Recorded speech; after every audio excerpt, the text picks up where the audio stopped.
Chris's speech today. Chris's speech will be 6 to 8 minutes.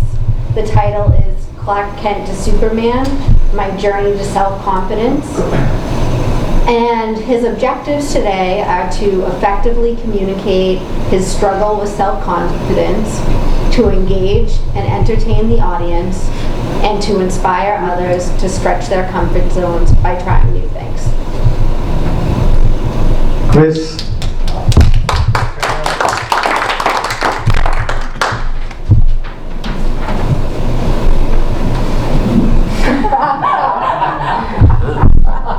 I want to be like Superman. Most of the time, I feel more like Clark Kent.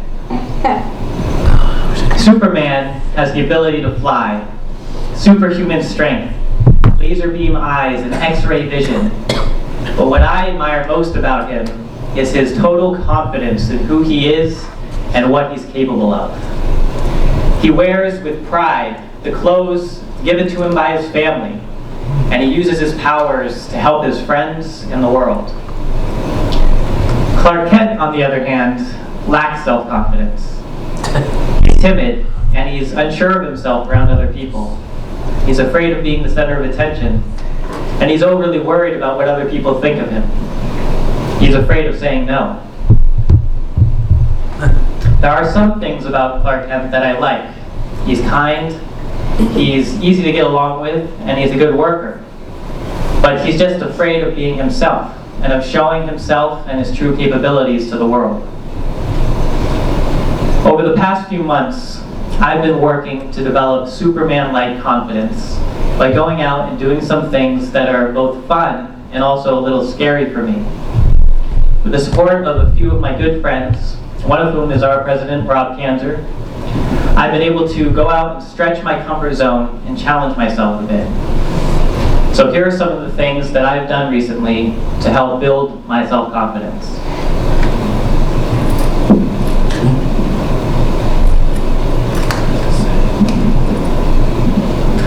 I've gone out in public on the streets and I walked around with my name tag on that says Shy Guy, smiling and saying hi to people. At first, I was really worried about what other people would think of me and think that I was weird for wearing a name tag out in public that says Shy Guy on it. But after a couple weeks, I realized that most people either don't notice or they notice and they just don't care that much about what I'm wearing.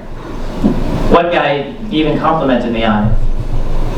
But from this experience, I learned that what people think of me, I don't have to be so worried about, because most of the time, they're not thinking about me. They're busy doing their own thing.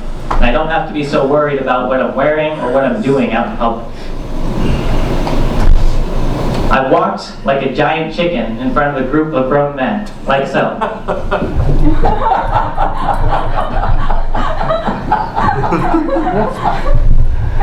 This has really challenged my fear of embarrassment and it's made me realize that it's okay to be silly sometimes. I played guitar on the street while people walked by or sat at a nearby bench. Sometimes children would walk by and they would stare at me as they walked, thinking, music? Guitar? Ooh.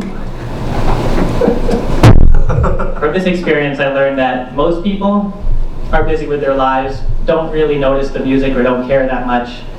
Some people notice and seem to enjoy it, and they may make eye contact with me and smile.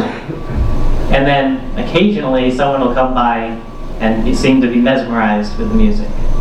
But either way, I don't have to take people's reactions so personally. I played guitar at a busy bar on a Saturday night while a drunk guy stood 4 feet away, singing along off-key at the top of his lungs. From this experience, I learned that if a guy can go up to the front of a room, belch out the song off-key while drunk and in front of all of his friends, and not feel embarrassed, I don't have to worry so much about feeling embarrassed when I'm playing music. And I've danced with some attractive women at swing dancing clubs. Swing dancing has taught me that some partners I dance really well with, and they seem to really enjoy dancing with me. Other partners I don't dance so well with, and don't seem to enjoy dancing with me. And some partners I'm attracted to, some I'm not. But either way, I can have fun and not feel like it's such a big deal dancing with them. Even with the women I'm attracted to, I don't have to worry so much about feeling embarrassed or rejected. I can just have fun dancing. With all of these challenges that I've been putting myself through, I realized and started to learn that my fear of embarrassment and rejection are largely overblown and unnecessary. Embarrassment is just much less likely to happen than I feared it would be. And rejection, while it does happen occasionally and does hurt, is just not as big a deal as I thought it was going to be. And no matter what happens, I'm realizing and starting to gain the confidence that I'll be okay and I'll move on. A friend of mine recently said that confidence is simply the lack of mental noise that comes from worrying about what other people are thinking or what they're going to do or what they're going to say. So just as Superman sheds his Clark Kent disguise to be his true self, I'm working on shedding my habits of over-worrying to be more my true self in the world. As part of my quest for confidence, I'm going to be starting work as a software engineer in a couple weeks. And unfortunately, that means I won't be able to make it to these Thursday meetings anymore. So I want to thank everyone here for their support and acceptance of me as I've been working on overcoming my anxiety and becoming a more confident public speaker. I'm going to miss you all very much. Thank you.